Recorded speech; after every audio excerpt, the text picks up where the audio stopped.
Hello everyone, it's Attacker72 here, and for today. So, the Super Mario RPG game has gotten a lot of great, unique cast of charming characters, from their personality to their story-driven arcs and all. I mean, some not so much, some are just throwaway characters, but each of them have their own unique design and charm, and kind of really gives out a nice personality into the game that doesn't make it feel lifeless.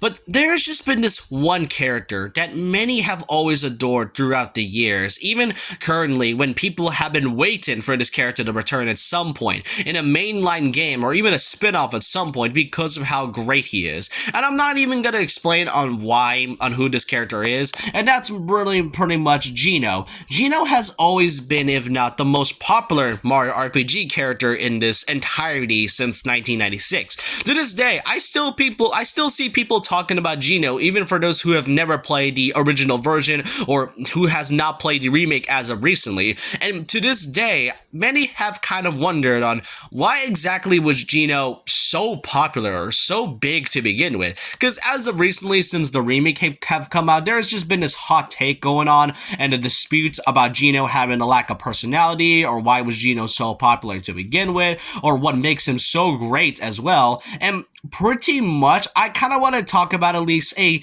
few reasons on why exactly I personally think Geno himself is a popular character amongst everyone else throughout the entire Mario RPG game. So first of all is kind of the premise of the character. The thing about it though is that he was sent from the star, a character that was sorta sent to possess this kid's doll in order to restore the star pieces and to grant people's wishes and once more. Pretty much an interesting premise all in all, right? It is great is to see something like that. And yeah, that pretty much has been his goal the entire time, which is why he joined up with Mario to begin with. And that's kind of one of the few things I want to talk about in terms of the premise. Execution-wise, it is interesting. A character that comes from the sky possessing some kid's doll of all things. I mean, Mario has gone into weird things, but this is one of the first things that kind of comes up to mind during the early years of Mario's 3D era.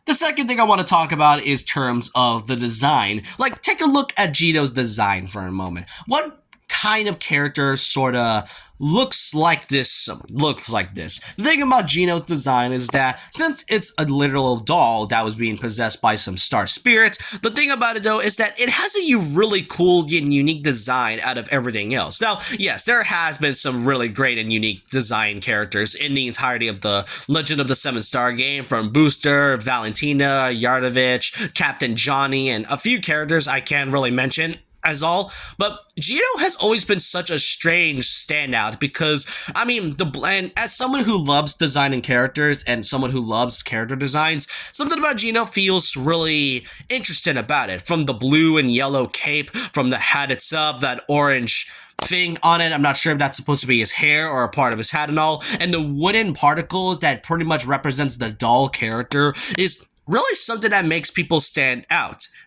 I mean, after all, I think about a couple years ago, Geno was the designer for Mario RPG, or was it the director? They kind of showed off what Geno was meant to look like. He kind of still retains that sort of doll-like feature, except feels like something you would see in either Final Fantasy or maybe the Paper Mario series. Heck, some people say that he looks like a character from Sonic, which, you know what? I can see why exactly, given the fact that the eye design and the sword, and basically the proportion of the character's design, kind of really looks like he comes from Sonic. But honestly, I'm not sure what I prefer, but many always like the doll design just because of how unique it is and how it kind of represents the entirety of the Mario RPG series as a whole.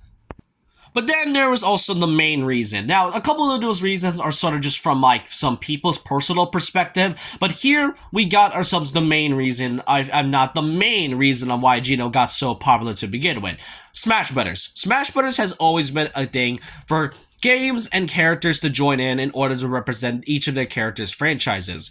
Back in the Smash Brawl days, in the unused content update when Sakurai was, talking about things, apparently he did consider Geno as a playable character. He would kind of just be the third-party character of Square Enix, given the fact that Mario RPG was developed by Squaresoft, which they were called at the time. And as Sakurai stated, Sakurai understand the character's huge popularity at the time. Heck, Geno was considered a very popular character back in the Melee days. He was ranked 9 along with along with Mallow of all characters, which I will get into pretty later on. And he understands the popularity. He could think of a really unique moveset, which is pretty unique and cool. When you can think of a lot of things whenever you're thinking of Geno and all. And since then, people have always requested Geno for Smash Bros. For a long time. Over the past couple of decades, people have been asking for Geno. He was really popular, and unfortunately, it really wasn't the case because given the fact that he was a Mii costume back in Smash Bros. For Wii U and 3DS, and then, he became a spirit in Smash Ultimate, which many think he isn't deconfirmed because Min was able to debunk that whole thing.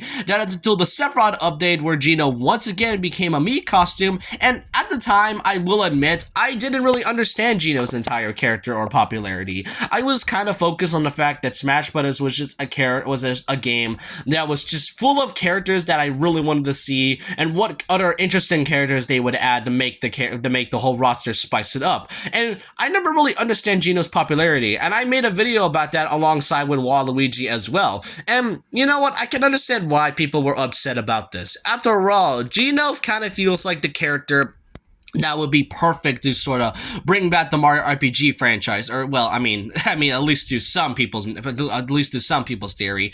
And one thing for sure is that I feel like during that time, it feels like Sakurai never exactly cared for Geno as much anymore. He kind of chose other Square Enix characters that were more popular than Geno, like characters such as Cloud, the hero, Sephiroth, and eventually Sora from Kingdom Hearts. Well, that was more of a Disney thing, but I don't want to really get into that. But then we get to the other part about it. I get it that Smash Bros. Was sort of the big thing, but then there was also the part of this. Why are people preferring Geno over Mallow? After all, he was the first party member in the game that you are encountered. He has a fun personality. He has a pretty great character arc, and I'm gonna be really honest with you. Back when he was introduced back in the 90s and all, the thing about Mallow's character is that many found him annoying and sort of a crybaby, given the fact that at first he definitely cries a lot. He's annoying and all. He doesn't really live much. That is until you get to Nimbus Land, where he has a huge, substantial character arc and all.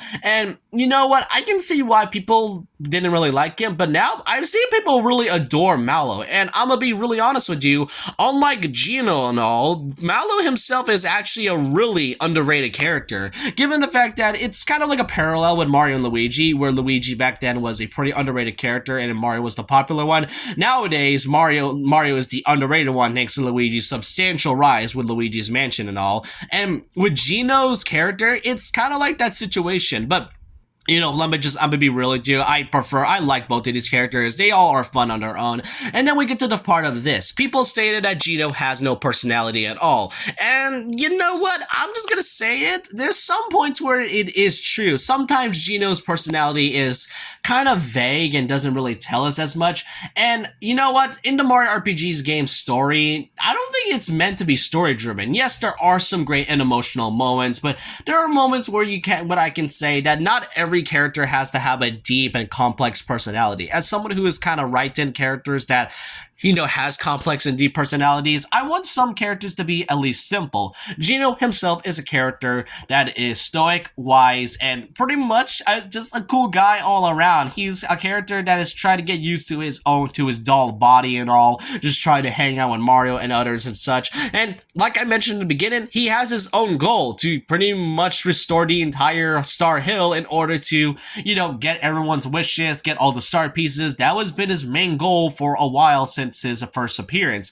And that's honestly the reason on why I made this video to begin with, just because of the dispute that has been going on. But then again, people really adore Geno because, well, people just like him. And what do I personally think of the character as a whole?